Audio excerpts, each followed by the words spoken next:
Welcome back to another high-yield episode of the Dr. Stem Cell Clinical Revision Podcast.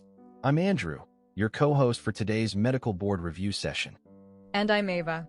We are absolutely thrilled to have you with us as we break down another high-yield clinical vignette for NEET PG, FMGE, and INI-CET preparation.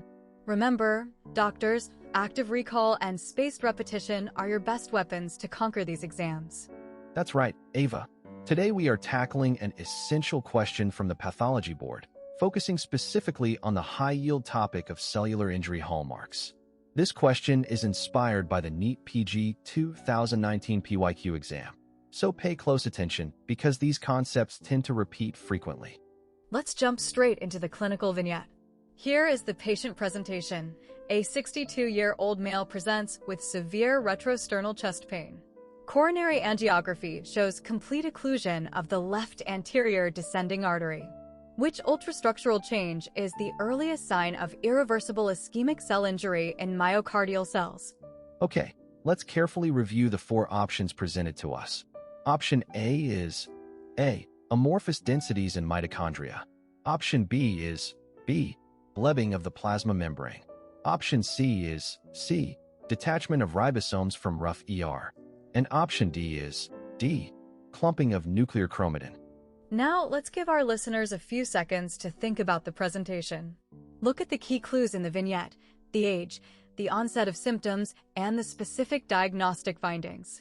What is your diagnosis, doctors? All right, Ava, let's reveal the correct answer and dive into the breakdown. The correct option is option A. Let's start with a comprehensive explanation of why this option is correct. Exactly, Andrew. The correct answer is indeed option A. Here is the detailed clinical rationale. Amorphous, flocculent densities in the mitochondrial matrix represent calcium precipitates and denote irreversible mitochondrial damage. Membrane blebbing, ribosome detachment, and chromatin clumping are all reversible changes. This pathophysiological mechanism directly explains the clinical signs and laboratory findings we observed in our patient. It fits the presentation perfectly. Excellent explanation, Ava. But as we know, to score highly on the exam, it's not enough to just know the right answer. We must also understand why the other options are incorrect. Let's systematically rule out the distractors. First, tell us about option B. B. Blebbing of the plasma membrane. That's a very common distractor, Andrew. Option B is incorrect because this condition presents differently. In exams, you'd expect to see distinct clinical signs or diagnostic results that are absent in our patient's presentation. So we can confidently rule this one out. Perfect. Now, what about option C? C. Detachment of ribosomes from rough ER. Why is this not the correct choice? Option C represents a different pathological process entirely. While it might share some overlapping symptoms like general weakness or inflammation, it does not match the specific laboratory or imaging parameters described in the vignette. Therefore, option C is incorrect. Understood. And finally, let's address option D. D. Clumping of nuclear chromatin. Option D is also wrong. This is usually associated with a different demographic or clinical timeline, and the key diagnostic hallmarks for this condition are completely missing in our patient. That rules out all three incorrect options. That's a masterclass in distractor analysis, Ava. Now, to make sure this concept is locked into our memory for the long term, we have a custom study mnemonic. Today's mnemonic is titled Ischemic Cell Injury Phases. Let's walk through it. This is one of my favorite mnemonics, Andrew.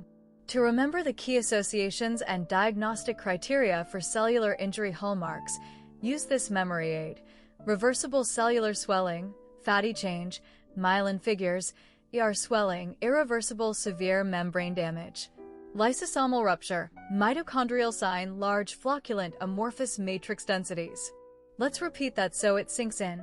Reversible cellular swelling, fatty change, myelin figures, ER swelling, irreversible severe membrane damage, lysosomal rupture, mitochondrial sign, large flocculent amorphous matrix densities.